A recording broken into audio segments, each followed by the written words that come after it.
leadership throughout the school year. Let us give a warm round of applause to Mia Joyce V. Pacheco, grade 11 with high honors.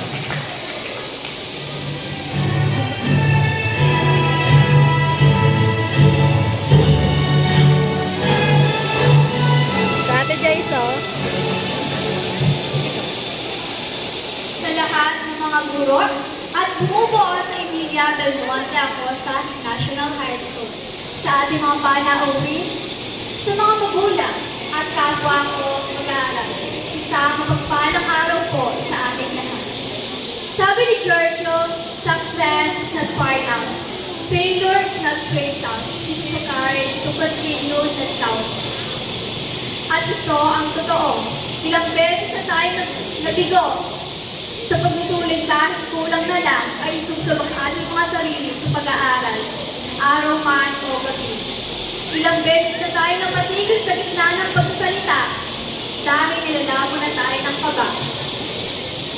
Ilang beses na tayo napatanong sa ating mga sarili, o tayo pa ba?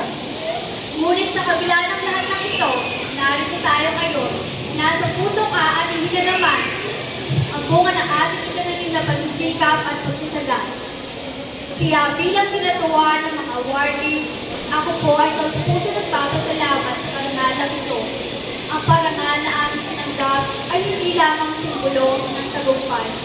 Ito po ay bunga ng bawat sakripisyo, bawat paghihirap, at panalangin na aming inalay sa unting-unting pag-abot ng aming mga pangarap. Higit dito, bagamat sa amin ang masabi ng mga medalya, ngunit ang parangal na ito ay hindi lamang amin at hindi lamang para sa amin. Ang parangal na ito ay para sa mga taong sumuporta at nagtiwala. Ang parangal na ito ay para sa mga taong nagbigay ng lakas at tapang para magpatuloy. Lalong-lalo na sa mga panahon kami mismo ay nilalamon ng takot at pag-anilaman. Ang parangal na ito ay para sa mga taong nagbigay ng pag-asa at naniniwala na ang mga pagsubok ay aming makakaya. Kaya naman, nais kong pasalamatan ang mga naging gabay at katuwang sa pag-abot sa tagumpay na ito.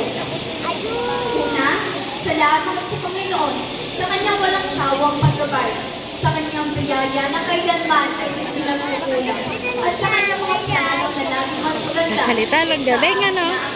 Ayun, oh. Sa aming mga guro, Mami Sir, sa Nag-i-speech. Sir Robert Emerson, kayo po ang aming ilaw sa landas na minsan ay madilim.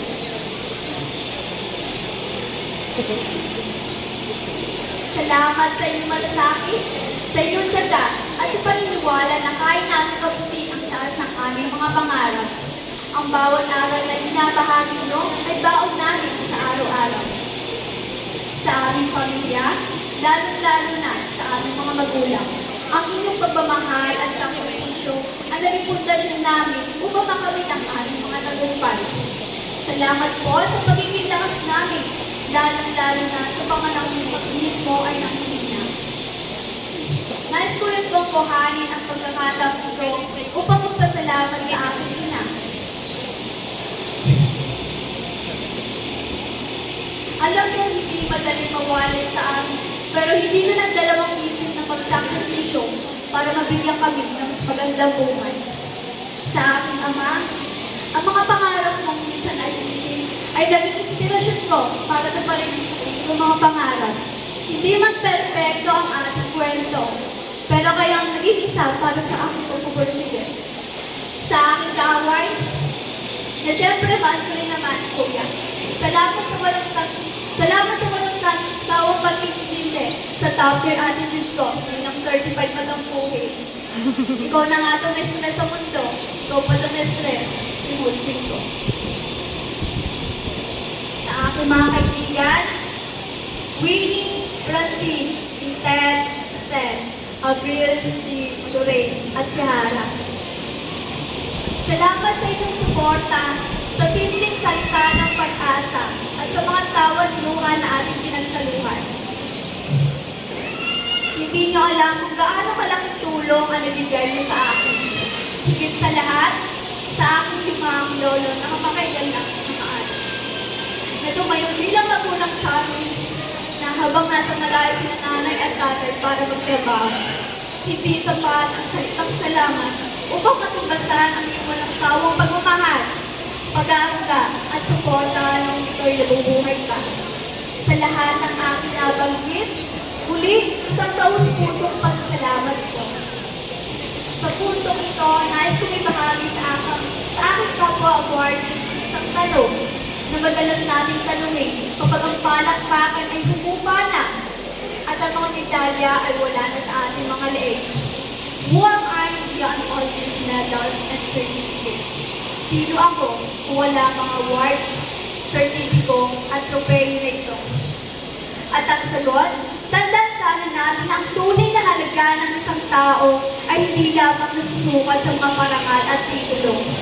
Nakikita rin ito kung paano tayo tumayo pagkatapos ng pagkabigo, kung paano natin tinanggap ang ating mga kahinaan, at kung paano tayo nagsisilbing inspirasyon sa isa't isa, at kung paano tayo bilang mag-aaral at bilang kabataan ay nagsisilbing pag-asa sa ating bansa.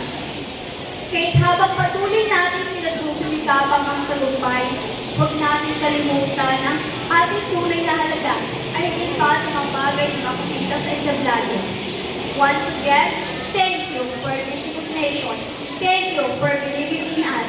And thank you for reminding us every late night, every year, and every small thing matters. Maraming salamat po at magandang umaga po sa ating lahat. Thank you so much, Mia.